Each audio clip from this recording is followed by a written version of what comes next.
Hello everyone, welcome to Doctors of Society. So in this video we are going to discuss about some important MCQs on sociology. तो इस video में हम समाज शास्त्र से संबंधित कुछ महत्वपूर्ण प्रश्नों को हल करेंगे जो कि आपके बहुत से एग्जाम्स में काम आने वाले हैं। तो चलिए अपनी इस वीडियो को हम स्टार्ट करें और देखें कि किस तरीके के प्रश्न जो हैं वो किसी भी पर्टिकुलर जो सोशियोलॉजी से रिलेटेड एग्जाम होगा उसमें पूछे जाते रहे हैं। तो चलिए अब स्टार्ट करें अपनी वीडियो को। तो आज का हमारा पहला प्रश्न है, सभी ध्यान से देखेंगे और सबसे पहले खुद से आंसर देने की आप ट्राई कीजिए।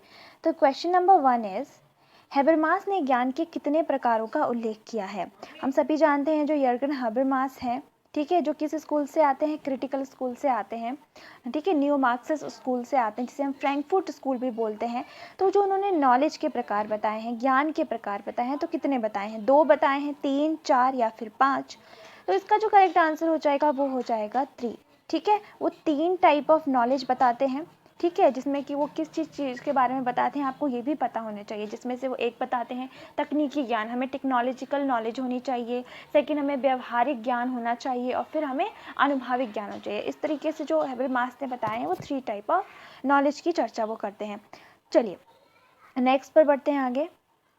क्वेश्चन नंबर 2 है हमारा, आंतरिक और बाह्य संघर्ष की अवधारणाएं किसने दी हैं? ठीक है, आंतरिक और बाह्य संघर्ष, इसकी अवधारणाएं किसने दी हैं? कौन से सोशियोलॉजिस्ट ने दी हैं? मैक्स वेबर ने, जॉर्ज सिमिल ने, आर.के. मर्टन ने या फिर टॉलकट पार्सन ने? ध्यान से देखिए तब उत्तर दीजिए। तो इसका जो आंसर हो जाएगा वो हो जाएगा जॉर्ज सिमिल, जो कि हमारे फॉर्मल सोशियोलॉजी स्कूल से रिलेटेड हैं, ठीक है, जो कि आंतरिक और बाह्य संघर्ष की बात करते हैं। चलिए नेक्स्ट बढ़ते हैं आगे। भारत में नारी विकास एवं कल्याण हेतु राष्ट्रीय नीति को कब बनाया गया था? ठीक है, किसके लिए? भारत में जो नारी विकास और कल्याण हेतु जो राष्ट्रीय नीति है वो कब बनाई गई थी? ऑप्शंस आर 1975, 1976, 1978 या फिर 1980। तो भारत में जो ये राष्ट्रीय नीति कब बनाई गई थी? ठीक है, तो ये बनाई गई थी 1976 में। काफ़ी पहले का ये है पॉलिसी, बट क्या होता है जैसे कि जो हमारे पीजीटी वगैरह एग्ज़ाम्स होते हैं, असिस्टेंट प्रोफेसर के एग्ज़ाम्स होते हैं, उसमें जो ये पहले का डेटा है वो काफ़ी पूछा गया है। यहाँ की हम ये कह सकते हैं नेट में जो करंट जो हुए हैं आप वो पढ़ के जाइएगा। चलिए आगे बढ़ते हैं।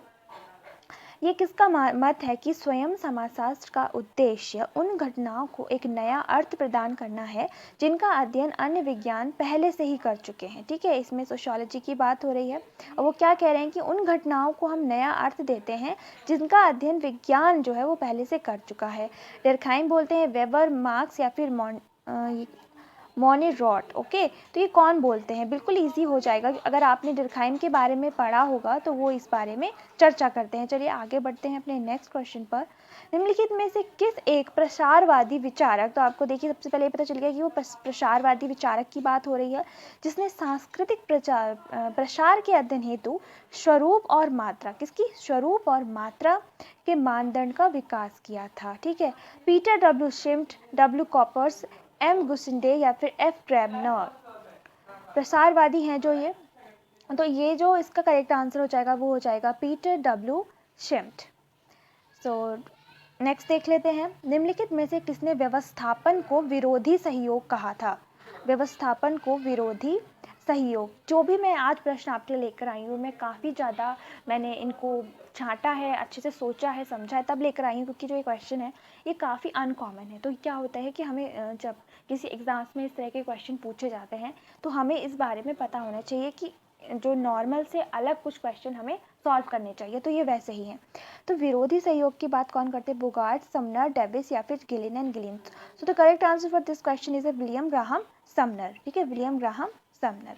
नेक्स्ट इज, निम्नलिखित में से किसने न्यायशीता परिवार की चर्चा की है? न्यायशीता परिवार को हम बोलते हैं trusteeship family. Radha Kamal Mukherjee, Bhagwan Das, Carl C Zimmerman या फिर M N Roy? Easy question है, बट जिन्हें पता है उनके लिए इजी होगा, बट ये थोड़ा उनके लिए टफ हो सकता है जिसने फैमिली के टाइप्स को, क्लासिफिकेशन को नहीं पढ़ा। तो जो न्यायशीता परिवार है इसकी बात करते हैं कार्ल सी जिमरमैन। तो एक और चीज़, सिर्फ वो न्यायशीता ही परिवार की बात नहीं करते, उन्होंने 3 टाइप्स ऑफ फैमिली की बात की थी, जिसमें जो हमारी फर्स्ट फैमिली आती है atomistic family. Atomistic family. The second one is, atomistic हो गई, एक हो गई ट्रस्टीशिप, ठीक है, ट्रस्टीशिप फैमिली, एंड जो हमारी लास्ट है वो है हमारी डोमेस्टिक फैमिली। ठीक है, 3 हो गई आपकी हमारी एटोमिस्टिक, ट्रस्टीशिप एंड डोमेस्टिक। चलिए नेक्स्ट बढ़ते हैं। अब हमें यहाँ पे कोड्स में से मिलाना है। ठीक है, इसको मैं थोड़ा छोटा कर देती हूँ। ओके, ठीक है, हाँ ऐसा ठीक रहेगा। एक तरफ थियरीज है हमारी एंड दूसरी तरफ हमारे थिंकर्स हैं। तो प्रजातीय सिद्धांत, व्यावसायिक सिद्धांत, ब्राह्मणवादी सिद्धांत और उद्विकासीय सिद्धांत, कोर्ट्स में से आंसर देने हैं, तो पहले हम इसे मैच कर लेते हैं। तो प्रजातीय सिद्धांत की बात करते हैं तो वो कौन करते हैं, बिल्कुल से वो करते हैं हर्बर्ट रिजले, सामने ही है। व्यावसायिक सिद्धांत की बात करते हैं नैसफील्ड, ये भी बिल्कुल सामने ही है। ब्राह्मणवादी की बात करते हैं घूरे, बिल्कुल ठीक। उद्विकासीय की बात कौन करते हैं, 1 2, ओके ये बिल्कुल सही मैच हो रखे हैं, आप देख सकते हैं। तो 1 2 3 4 the correct answer for this question. ठीक है, तो ए इसका बिल्कुल से हमारा सही हो जाएगा। चलिए नेक्स्ट देख लेते हैं। नीचे एक और हमारा हमें कोट्स दिए गए हैं और हमें मैच करना है। तो सूची फर्स्ट एंड सूची सेकंड में कुछ बुक्स के नाम हैं एंड आगे हमारे थिंकर्स हैं। ये जो सारी बुक्स लिखी गई हैं ना, ये बहुत ही इंपॉर्टेंट है। सबसे पहले तो आप ये ध्यान रखिएगा, इन बुक्स के बारे में आपको बिल्कुल से पता होना चाहिए।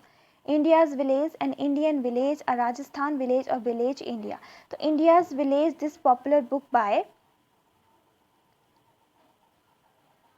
इंडियाज़ विलेज हो जाएगी book by M N. Srinivas. An Indian village हो जाएगी एच.सी. दुबे की।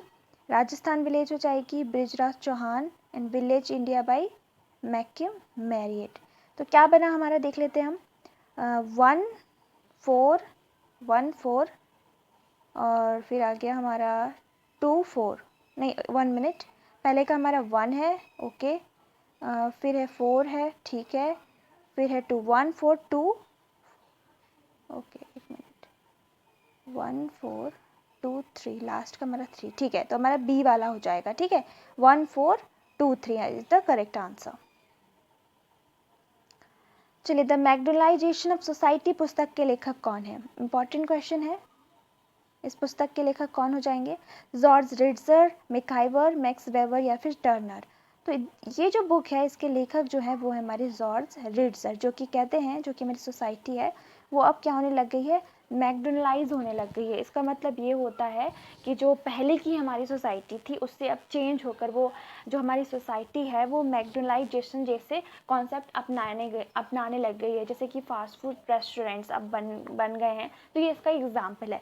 तो चलिए आज की वीडियो में इतना ही था। ठीक है, अगर आपको ये वीडियो पसंद आई होगी then do like and do subscribe my channel and thanks for watching this video.